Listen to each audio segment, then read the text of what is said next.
디모데전서 4장 6절. 내가 이것으로 형제를 깨우치면 그리스도 예수의 좋은 일꾼이 되어 믿음의 말씀과 내가 따르는 좋은 교훈으로 양육을 받으라. 망령되고 헛단한 신화를 버리고 경건에 이르도록 내 자신을 연단하라.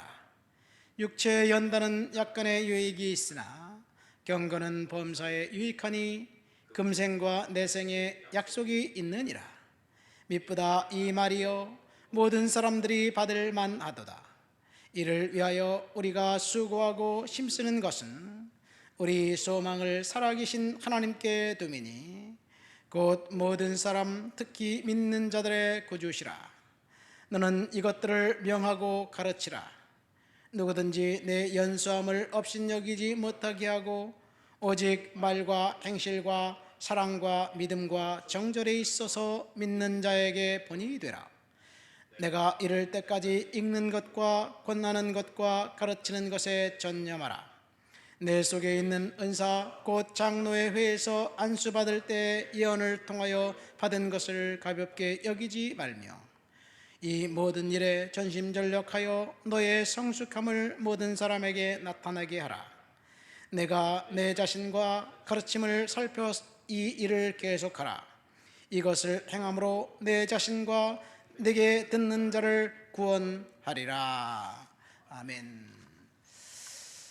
디모데를 장로의 회에서 안수하여 사역자로 세웠던 그 장면을 우리는 읽었습니다. 디모데는 그 어머니 유니스와 외조모 로이스의 밑에서 구약 성경을 통한 경건한 신앙 가운데 성장했던 어린아이였습니다.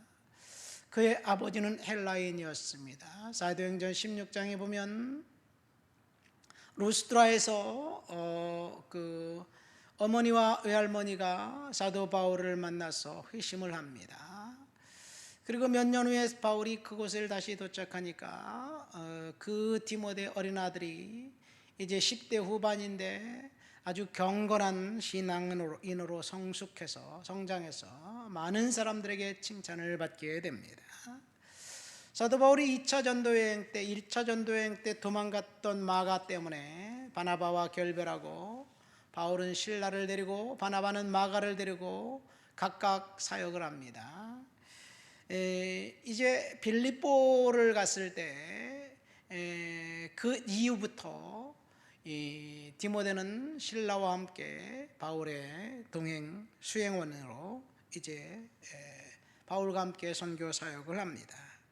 오늘 본문은 그때 디모데를 세우면서 선교사로 세운 건지 아니면 디모데가 에베소 감독이었는데 에베소 감독으로 세울 때 안수 준 건지 모르겠습니다. 본문 14절 말씀 보니까 내 속에 있는 은사 곧 장로의 회에서 안수받을 때 예언을 통해서 준 말씀을 가볍게 여기지 말아라. 어쨌든 바울은 디모데를 안수해서 사역자로 세웠습니다.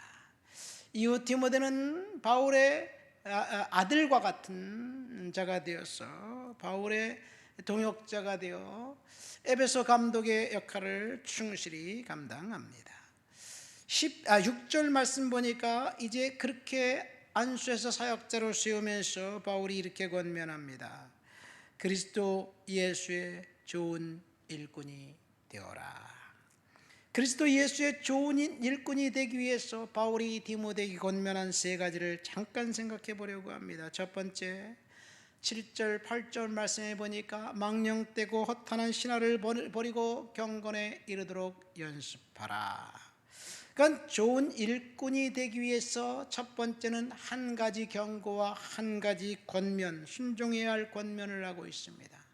한 가지 경고는 뭡니까? 망령되고 허탄한 신화를 버려라. 여기 망령되고 허탄한 신화는 우리나라도 단군 신화가 있죠. 그리스 로마 신화, 신들의 이야기인데 꾸며낸 이야기입니다. 망령된 말, 영어 성경에 보면 Old Wives' Tale이라고 되어 있어요. 할머니들이 어린아이들을 무릎에 앉혀놓고 이야기하는 꾸며낸 이야기가 허탄한 신화입니다.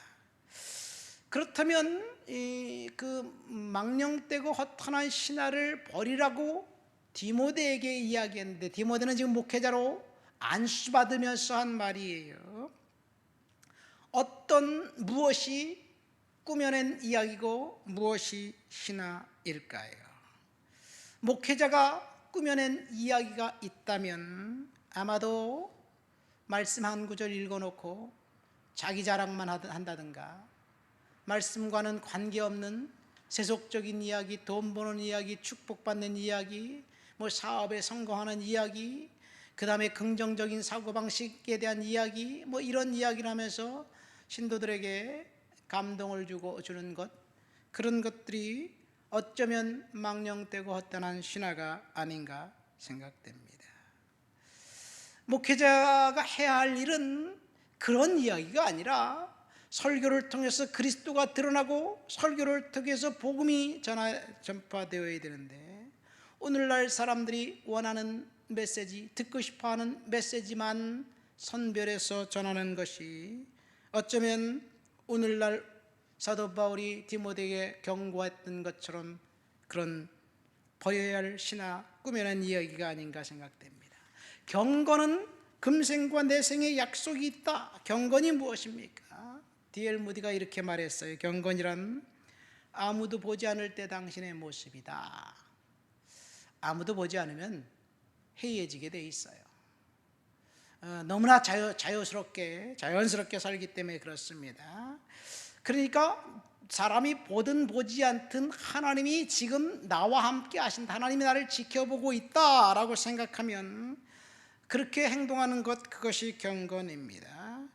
그러니까 경건한 사람은 하나님만 의식하며 살아가는 사람들입니다.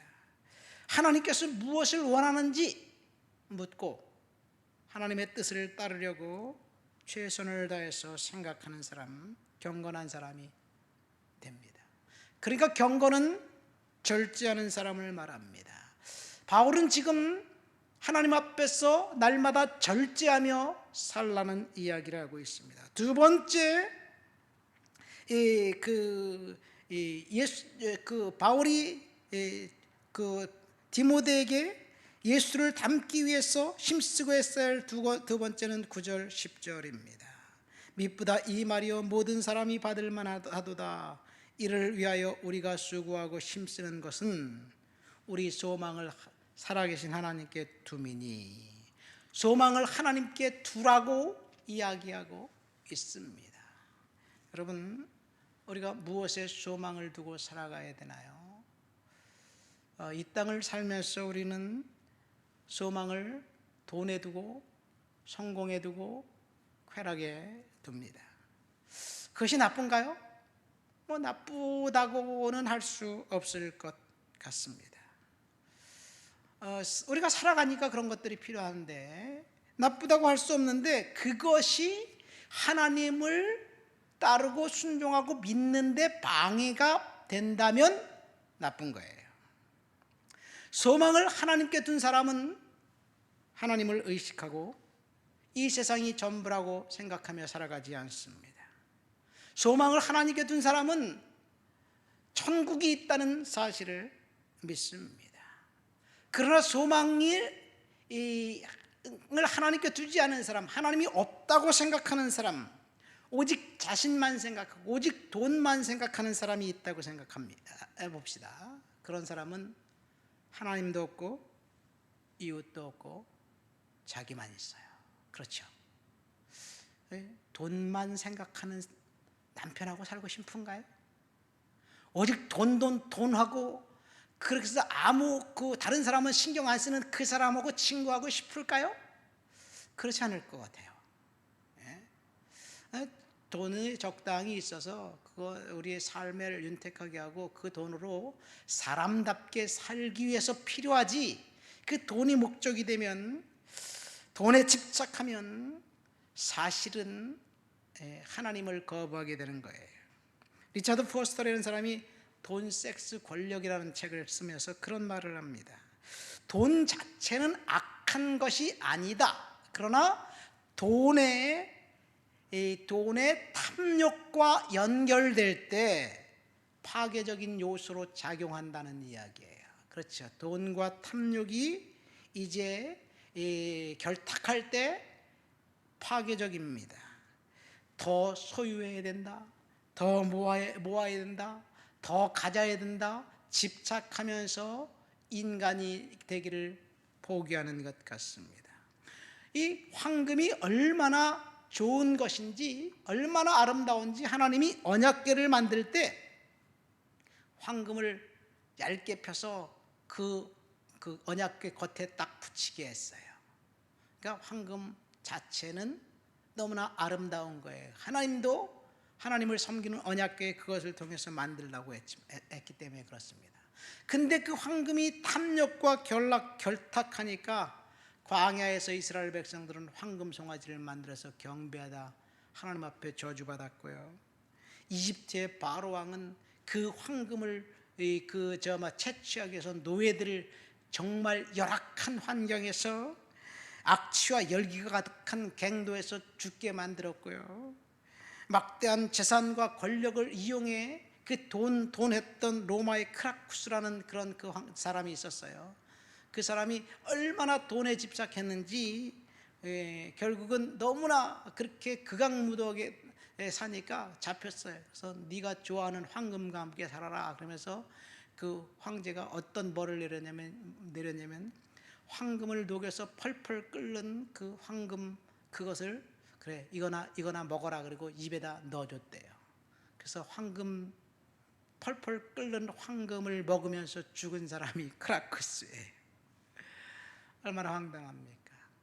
스페인의 그 지배자들, 똑같은 아메리칸 대륙, 미국은 북미는 신앙을 찾아갔고 스페인, 남미는 황금을 찾아갔어. 그 사람들의 최후는 비참했습니다. 미국의 골드러시 때 수많은 사람들이 서부로 달려가면서 금을 찾아 사다가 수많은 사람들이 죽었습니다. 그러니까 소망을 하나님께 두라는 이야기예요. 마지막 예수의 좋은 일꾼이 되기 위해서 힘쓰게 했어야 할 것은 12절에 있습니다.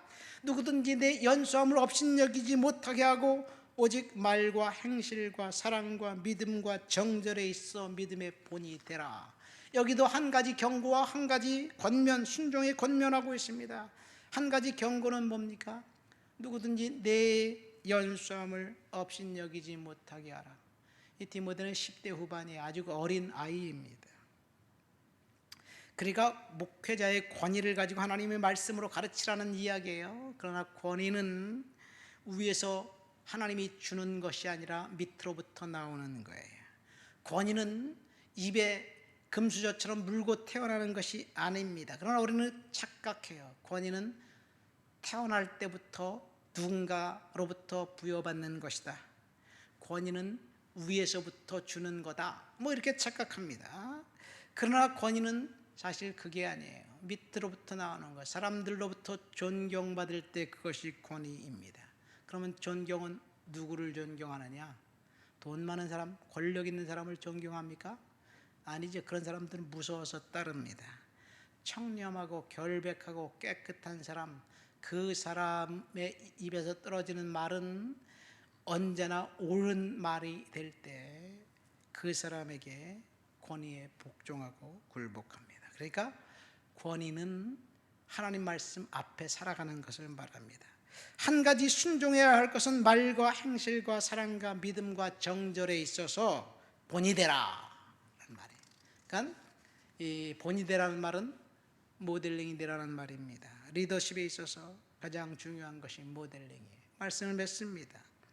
오늘 바울이 디모데에게 예수의 좋은 일꾼이 되라는 말씀을 하면서 그를 목회자로 세우면서 세 가지 권면을 했다고 저는 말씀드렸습니다. 첫 번째, 경건에 이르도록 연습해라. 두 번째, 소망을 살아계신 하나님께 두라. 세 번째, 말과 행실과 믿음과 정절에 있어서 본이 되라. 저 여러분들에게 오늘 하나님이 주신 말씀입니다. 하나님 아버지 감사합니다. 그리스도의 좋은 일꾼으로 주님 앞에 순종하고 충성하며 살아가도록 도와주옵소서. 예수님의 이름으로 기도합니다. 아멘.